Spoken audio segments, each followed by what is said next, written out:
तो चलिए आज इस क्लास में हम लोग पढ़ेंगे प्रश्नावली 1.2 का बेसिक हम लोग जानेंगे। प्रश्नावली 1.2 का बेसिक में यानी प्रश्नावली 1.2 चालू करने से पहले इसका बेसिक पढ़ना बहुत ही इंपॉर्टेंट है, तभी हमको समझ में आ पाएगा। ठीक है, तो इसका बेसिक में क्या कहता है, यानी प्रश्नावली 1.2 का बेसिक में क्या कहता है। पहला हम सीखेंगे कि अंकगणित का आधारभूत प्रमेय क्या होता है।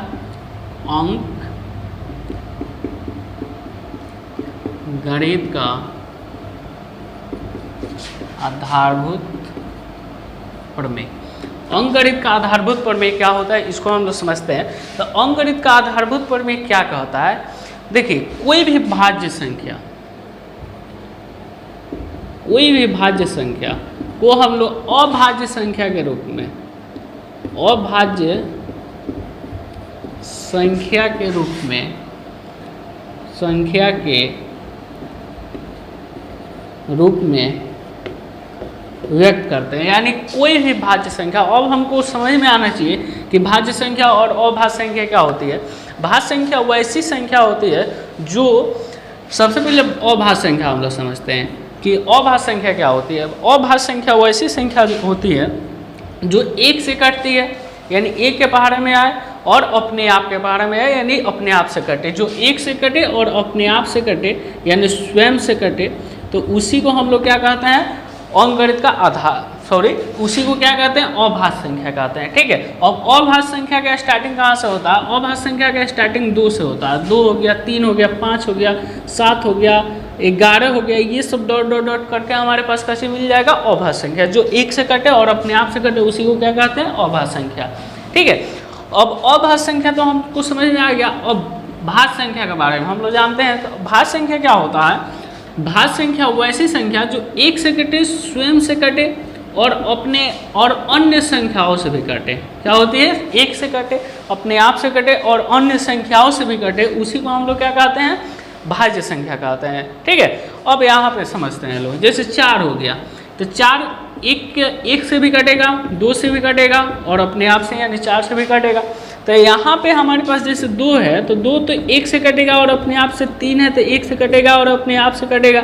इसके अलावा कोई किसी संख्या से नहीं कट सकता है। ठीक है, या हम लोग कह सकते हैं इसका गुणनखंड 2 होता है। ठीक है, एक और अपने आप, तो उसी को हम लोग क्या कहते हैं, अभाज्य संख्या। लेकिन इसमें क्या होता है कि जो अपने आप से कटता है और एक से भी कटता है और अन्य संख्याओं से भी कटता है, उसी को क्या कहते हैं, अभाज्य संख्या, भाज्य संख्या कहता है। ठीक है, तो भाज्य संख्या जैसे 4 हो जाएगा, स्टार्टिंग कहाँ से होता है भाज्य संख्याओं का, तो भाज्य संख्याओं का स्टार्टिंग होता है 4 से। सबसे छोटी भाज्य संख्या कौन सी होती है, 4 होती है। ठीक है, तो ये तो हमको समझ में आ गया। तो किसी भी भाज्य संख्या को आप ले लीजिए, जैसे आपके पास यहाँ पे, जैसे आपके पास मान लीजिए कि यहाँ पे 10 है, तो 10 क्या है, एक भाज्य संख्या है, क्योंकि 1 के भी पहाड़ा में है, अपने आप के भी पहाड़ा में है, 2 के भी पहाड़ा में है और 5 के भी पहाड़ा में है। ठीक है, तो इस संख्या को हम लोग क्या किस में लिख सकते हैं, यानी भाज्य संख्याओं के रूप में भी लिख सकते हैं। जैसे इसको 2 × 5 के रूप में लिख सकते हैं। तो 2 क्या है हमारे पास, अभाज्य संख्या है,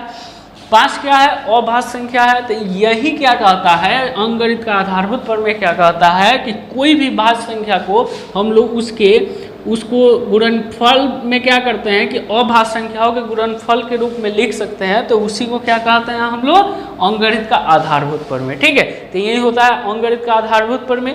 तो ये तो हमारे पास पढ़ना ही है, लेकिन हमको और इसमें क्या जानना है, 1.2 में क्या जानना है, बेसिक इसका इसमें और जानना है।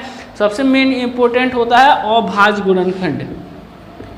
अभाज्य गुणनखंड, तो अभाज्य गुणनखंड क्या होता है, इसके बारे में हम लोग विशेष जानेंगे, अच्छा से जानेंगे। पहले इतना आप समझ लीजिए कि अंकगणित का आधारभूत प्रमेय क्या होता है। ठीक है, और देखिए यहाँ पे क्या होता है, अभाज्य गुणनखंड क्या होता है, इसके बारे में हम लोग समझते हैं। तो देखिए यहाँ पे अभाज्य गुणनखंड क्या होता है,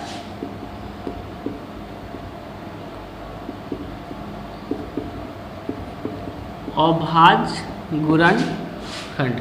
ठीक है, अभाज्य गुणनखंड क्या होता है इसको हम लोग समझते हैं। तो अभाज्य गुणनखंड क्या कहता है कि वही, जैसे मान लीजिए कि किसी भी भाज्य भाज्य संख्याओं को हम लोग अभाज्य संख्याओं के गुणनफल के रूप में लिख देते हैं। ठीक है, तो आपके पास कैसे हम लोग अभाज्य गुणनखंड बनाएंगे, कैसे बनाएंगे इसको हम लोग समझते हैं। इसको बनाने के लिए देखिए आपके पास कुछ रूल आपके पास याद होना चाहिए। तो अभाज्य संख्या आपको पता होना चाहिए कि अभाज्य संख्या 2 है, 3 है, 5 है, 7 है, 11 है, डॉट डॉट डॉट संख्याएं हैं अभाज्य संख्या। तो इसी गुणनफल के रूप में होना चाहिए।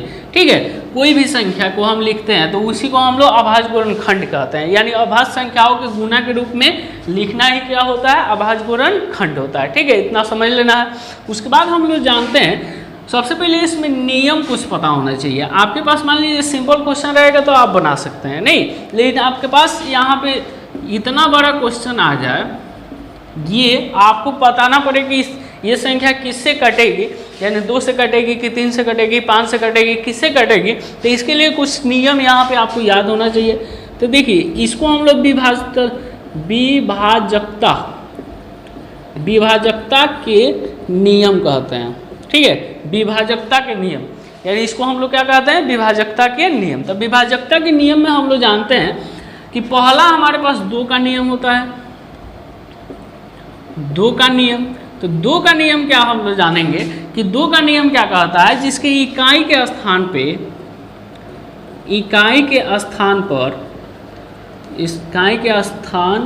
पर 0 आए, 2, 4, 6, 8 आए तो वो संख्या 2 से पूरा क्या होती है, कट जाती है। ठीक है, यहाँ हम लोग कह सकते हैं कि सम संख्या है, क्या आना चाहिए, इकाई के स्थान पे कितना आना चाहिए, सम संख्या है, तो वह संख्या 2 से पूरा कट जाएगी। ठीक है, तो ये तो हम लोग जान गए 2 का नियम। जैसे यहाँ पे है, तो इतना बड़ा संख्या है, आपको देख के बता देना है कि ये संख्या किससे कटेगी, तो किससे कटेगी, इसके इकाई के स्थान पे देखे तो इकाई दहाई, सैकड़ा, हजार, 10, ऐसे ही ना हम लोग गिनते हैं। इधर से नहीं चलना है, इधर से, यानी कैसे, दाहिने से बाएं चलना है। ठीक है, तो यहाँ पे हम लोग समझते हैं। तो यहाँ पे देखिए इकाई के स्थान पे क्या है, इकाई के स्थान पे 0 है, तो इसलिए ये संख्या भी 2 से पूरा कट जाएगी। ठीक है, तो 2 का नियम भी हम लोग को समझ में आया। जैसे और एग्जाम्पल में देखते हैं, जैसे 500, ये हमारे पास 25, 50 है। ठीक है, तो ये भी इकाई के स्थान पे कितना है, 0 है, तो ये भी 2 से पूरा कट जाएगी। जैसे 2, 8, 5, 8, ये हमारे पास क्वेश्चन है। ठीक है, तो इसके भी इकाई के स्थान पे सम संख्या यानी इसमें से है, तो ये भी क्या हो जाएगी, 2 से पूरा कट जाएगी। ठीक है, तो ऐसी संख्या जिसके इकाई के स्थान पे 0, 2, 4, 6, 8 या सम संख्या है, उसको हम लोग क्या कहते हैं, 2, वह क्या होती है, 2 से पूरा कट जाती है। ठीक है, अब आगे बढ़ते हैं 3 का नियम। 3 का नियम क्या कहता है, इसको हम लोग समझते हैं। 3 का नियम सिंपल तो नहीं है, लेकिन इसमें थोड़ा सा दिमाग लगाना है। क्या कहता है कि संख्याओं के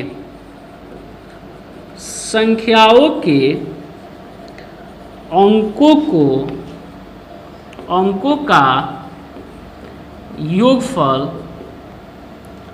का योगफल 3 के पहाड़े में आए। पहाड़े का मतलब क्या, 3 से क्या होना चाहिए, कटना चाहिए। ठीक है, यानी संख्याओं को, यानी जो भी संख्याएं हमारे पास है, जैसे यहाँ पे हम लोग एक सिंपल संख्या लेते हैं 505 और 2। ठीक है, अब इसमें हम लोग देखते हैं आपके पास संख्या है ये। ठीक है, अब संख्या में अंक कौन है, 0 है, 5 है, 0 है, 5 है और 2 है। तो इसमें आपको क्या करना है कि सबको जोड़ना है, यानी 5 को 0, 5, 5, 5, 10, 2, 12। इसका योगफल कितना आ गया, अंकों का योगफल कितना आ गया, 12 आ गया। अब 12 जो 3 के पहाड़े में है कि ना, या 3 से ये कट रहा है कि ना, तो जब इसका योगफल 3 के पहाड़े में आ जाए या 3 से कट जाए, तो ये संख्या भी क्या होती है, 3 से कट जाएगी। है बात समझे। एक और एग्जाम्पल हम लोग देखते हैं, जैसे मान लीजिए यहाँ पे 3, 5, 2, 9। ठीक है, ये संख्या 3 से कटेगी कि नहीं कटेगी, इसको हम लोग देखते हैं। देखिए 3, 5, 8, 8, 2, 10, 9, 9, 8, 9, 10, 19। ठीक है, 19 आ गया, इसका योगफल कितना आ गया, 19 आ गया। अब बताइए आपके पास जब 19 इसका योगफल आ गया, तो 19 तो 3 के पहाड़ा में नहीं है, या 3 से आप काट सकते हैं, 19 को नहीं काट सकते हैं। तो इसी के अनुसार हम इसको भी कह सकते हैं कि ये 3 से नहीं कटेगी।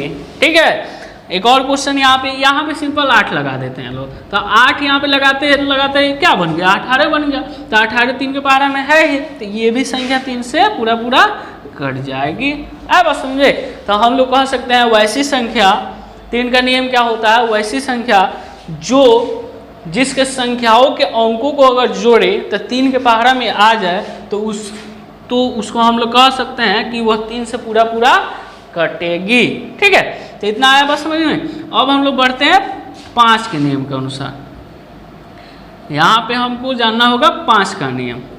तो 5 का नियम क्या कहता है, 5 का नियम सिंपल है, इसमें कुछ नहीं आपको देखना है, इकाई के स्थान पे देखना है। क्या देखना है यहाँ पे, इकाई के स्थान। इकाई के स्थान पर आपको कितना मिलना चाहिए, 0 या 5 होना चाहिए। 0 या 5 अगर आ जाता है इकाई के स्थान पे तो वो हमारे पास क्या 5 से पूरा पूरा संख्या कट जाती है। ठीक है, तो 0 और 5 आ जाए इकाई के स्थान पे तो वो संख्या पूरा पूरा कट जाएगी। जैसे आपके पास यहाँ पे है 5 0 5, तो इकाई के स्थान पे कितना है 5 है, तो ये संख्या पूरा पूरा कट जाएगी। जैसे यहाँ पे 2 5 3 0, ठीक है, तो यहाँ पे आपके पास इकाई के स्थान पे क्या है 0 है, तो ये भी संख्या 5 से पूरा पूरा कट जाएगी। अब बस समझे। तो यहाँ पे अब इसको हम लोग थोड़ा सा ब्रीफ में समझते हैं लोग। जैसे आपके पास ये क्वेश्चन है 3 2 1 0, ठीक है। अब इसको देखना है आपको कि ये किससे किससे कटेगी, 2 से। सबसे पहले हम लोग जानते हैं 2 से, यही 3 को नियम आपके पास याद होना चाहिए। ठीक है, ज़्यादा आप याद कीजिएगा तो याद होने वाला नहीं है। ठीक है, तो आपको क्या 3 को याद होना चाहिए, 2 का नियम, 3 का नियम और 5 का नियम। इसी से सभी संख्याएं बन जाएगी, यानी सभी क्वेश्चन हम लोग बना लेंगे। ठीक है, तो यहाँ पे हम लोग समझते हैं, इसको सबसे पहले समझते हैं लोग 2 से कटेगी कितना। तो 2 से कटेगी, सबसे पहले 2 का नियम क्या है, इकाई के स्थान पे जाना है, देखना है कि 0 यानी सम संख्या भेटा रहा है कि ना। 0 भेटा जाए, 2 भेटा जाए, 4 भेटा जाए, 8 भेटा जाए, 6 भेटा जाए, इसमें से कोई भी भेटा जाए तो हम लोग क्या समझ लेंगे कि 2 से पूरा पूरा वो संख्या कट जाएगी। तो इसके इकाई के स्थान पे क्या 0 है, तो ये 2 से पूरा पूरा कट जाएगी। ठीक है, अब बढ़ते हैं 3 की तरफ। तो 3 की तरफ हम लोग बढ़ते हैं, तो 3 का नियम क्या कहता है कि सबको जोड़ो भाई। यहाँ पे क्या है हमारे पास 3 2 5 5 1 6 6 2 0 6, यानी इसका योगफल कितना आ गया 6 आ गया। अब 6 हमारे पास आ गया, तो 6 3 के पहाड़ा में है ही, तो जब 3 के पहाड़ा में है तो इसी के अनुसार ये भी 3 से कट जाएगी, तो इसको भी हम लिखेंगे 3 से ये कट जाएगी। ठीक है, आगे बढ़ते हैं हम 5 का। तो 5 का नियम क्या होता है कि इकाई के स्थान पे क्या होना चाहिए, 0 होना चाहिए या तो 5 होना चाहिए। तो यहाँ पे देखिए 0 है इकाई के स्थान पे, तो ये 5 से भी कटेगी, यानी ये ऐसी संख्या है जो 3 से भी कटेगी, 5 से भी कटेगी और 2 से भी कटेगी। ठीक है, तो ये हमारे पास नियम हो गया, इसको आप लोग देख लीजिए। उसके बाद हम लोग क्वेश्चन बनाते हैं लोग। क्वेश्चन में आपको समझ में आएगा कि अभाज्य गुणनखंड कैसे बनाया जाता है। ठीक है,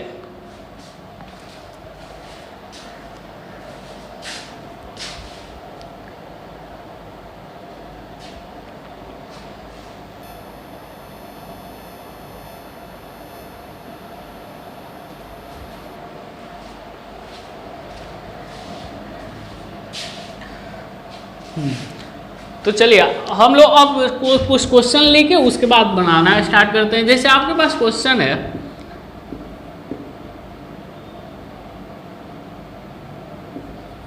540। अभी ये क्वेश्चन है, इसको आपको किसमें अभाज्य गुणनखंड के रूप में व्यक्त करना है। ठीक है, अभाज्य गुणनखंड के रूप में लिखना है, यानी इसका अभाज्य गुणनखंड तोड़ना है। तो कैसे हम लोग तोड़ेंगे, इसको कैसे बनाएंगे, सिंपल है। 540 को ऐसे हम लोग एक सीढ़ी नुमा क्या करेंगे, आकृति देंगे, इसमें क्या करेंगे बैठा देंगे। ठीक है, तो अब क्या करना है आपके पास, क्या करना है, कैसे इसको बनाना है।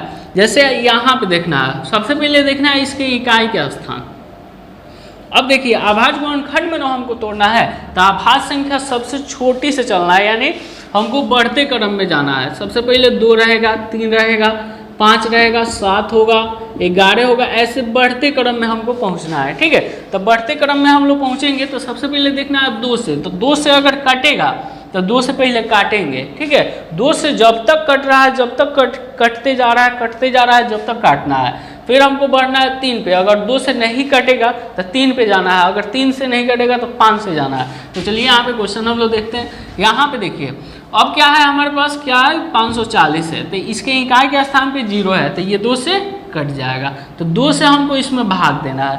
2 नियम आप लोगों को यहाँ पे बताएंगे, यानी 2 से हमको यहाँ पे भाग देना है। तो भाग देंगे 2 एकम 2, सॉरी 2 दूनी 4, 1 आएगा 4, 7 दूनी 14, ये आ गया कट गया, ये 0 आ गया, तो 0 यहाँ पे आ गया, यानी कितना मार्क में कट गया 270 मार्क में। ठीक है, यानी ये यहाँ पे जो आता है भागफल में जो आता है उसको यहाँ पे बैठा देते हैं। ठीक है, ऐसे हम काट सकते हैं या डायरेक्ट हम लोग काट सकते हैं। 2 दूनी 4, 1 बच गया, इसको दे दिया 7 दूनी 14, 7 हो गया, 0 बच गया, 0 आ गया। ठीक है, यहाँ पे आगे हम लोग बढ़ेंगे, फिर इकाई के स्थान पे 0 आ गया, फिर 2 से काटेंगे, फिर 2 एकम 2, 3 दूनी 6, ये 3 दूनी 6, 1 दे दिया 5 हुआ, 10 हो गया, 5 दूनी 10 हो गया। अब इकाई के स्थान पे कितना आ गया, विषम संख्या आ गया, यानी 0, 2, 4, 6, 8 में से नहीं आया, दूसरा आ गया, तो ये 2 से नहीं कटेगा। अब हमको किसके पास बढ़ना है, 3 के पास जाना है। तो 3 का नियम क्या कहता है कि आप इसको जोड़ो, तो जोड़ेंगे तो 3 1 गुआ 3 गो 4 गुआ 4 गुआ 5 गो 9 गो, यानी 9 3 के पारा में आ जाएगा। तो इसलिए यहाँ पे 3 बैठाएंगे, 3 से भाग देंगे, 4 3 12, 13 है, 1 देगा 15 हो जाएगा, 5 3 15, फिर 3 से देखेंगे तो 15 45 है, 3 से कट भी करेगा, 5 4 9 क्योंकि होता है, यहाँ पे कितना हो जाएगा 3 एकम 3, 15 दे 45, फिर 3 से कटेगा, फिर 3 से काटेंगे, 5 दे 15, फिर 5 से 5 एकम 5, तो यही हो गया अभाज्य गुणनखंड। ठीक है, अब इसको लिखना है तो 540 इज इक्वल टू ऐसे लिख देंगे। 2 गो तरीका ऐसे लिख सकते हैं, या तो सबको गुना के रूप में, या इसको क्या कर सकते हैं कि इसको पावर के रूप में लिखा जा सकता है। ठीक है, तो हम लोग गुने के रूप में लिखेंगे, 2 गुने 2 गुने 3 गुने 3 गुने 3 गुने 5, तो ये हमारे पास क्या हो जाएगा, इसका आंसर हो जाएगा, यानी अभाज्य गुणनखंड ये हमको ऐसा ही बनाना है। ठीक है, एक और क्वेश्चन लेके हम लोग बनाते हैं। चलिए यहाँ पे देखते हैं, क्वेश्चन है हमारे पास 36 0 1 और 5। ठीक है, इसको हम लोग समझते हैं, इतना बड़ा नहीं, यहाँ पे 360 ही लीजिए, यहाँ पे देखिए। चलिए अब 360 को हम लोग बनाते हैं कैसे, ये सिंपल क्वेश्चन हो जाएगा। 360 1260 ले लीजिए। ठीक है, अब 1260 हो गया। ठीक है, अब इसको हमको अभाज्य गुणनखंड तोड़ना है। तो अभाज्य गुणनखंड तोड़ने का तरीका हम आप लोगों को बता दिए, कैसे हमको करना है कि यहाँ पे देखना है कि इकाई के स्थान सबसे पहले 2 पे जाना है। तो 2 का नियम क्या कहता है कि इकाई के स्थान पे हमको सम संख्या चाहिए, तो यहाँ पे सम संख्या हमको भेटा गया, तो इसलिए 2 यहाँ पे रखेंगे। अब काटेंगे, 6 दूनी 12 कट जाएगा, यहाँ से कुछ नहीं दिया है, तो 3 दूनी 6 और 0 का 0 आ गया, फिर 2 से कटेगा, फिर 2 से हम लोग काटेंगे, 3 दूनी 6, ये नहीं दिया है तो ये 3 है, 2 एकम 2, ये इसको देगा तो 5 दूनी 10, यानी 10 हो गया, तो 10 को 5 मर्द में कट जाएगा। अब देखें यहाँ पे, अब ये 2 से नहीं कट पाएगा क्योंकि इकाई के स्थान पे क्या आ गया, विषम संख्या आ गया। अब हम लोग देखेंगे यहाँ पे 3 से कट रहा है कि ना, तो 3 से देखे तो कट रहा है कि ना, तो 3 1 4 और 5 9। ठीक है, 3 से कट जाएगा, 3 एकम 3। अब देखिए ये कट गया, अब 2 को एक साथ लेना है तो 0 बैठाना पड़ेगा, 5 3 15, 105, 1 और 5 मिल गए 6 आ गया। ठीक है, 6 3 के पारा में है ही, तो फिर 3 यहाँ पे बैठाना है और क्या करना है, यहाँ पे काटना है, 3 3 9, 1 मिलेगा तो 5 3 15।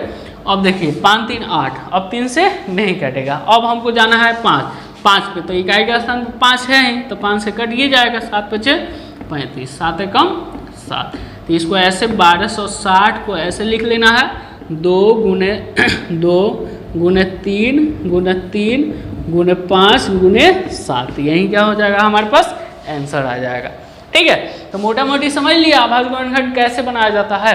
अभाज्य गुणनखंड क्या होता है, अभाज्य संख्याओं के गुणनफल के रूप में हम लोग लिखते हैं, तो वही क्या होता है, अभाज्य गुणनखंड होता है। उसके बाद उसके पहले हम लोग क्या समझे थे कि अंकगणित का आधारभूत प्रमेय, तो अंकगणित का आधारभूत प्रमेय क्या कहता है कि किसी भी भाज्य संख्या को अभाज्य संख्या के रूप में लिखा उसके गुणनफल के रूप में लिखा जा सकता है, तो वही क्या कहता है, अंकगणित का आधारभूत प्रमेय करता है। ठीक है, तो ये सभी क्वेश्चन है। उसके बाद हम लोग इसी में एलसीएम और एचसीएफ भी सीखेंगे। तो सबसे पहले आपको अभाज्य गुणनखंड आना चाहिए, तभी आपको एलसीएम एचसीएफ आएगा समझ में। तो इसके नेक्स्ट वाले वीडियो में हम लोग एलसीएम और एचसीएफ के बारे में सीखेंगे, उसमें डीपली सीखेंगे। ठीक है।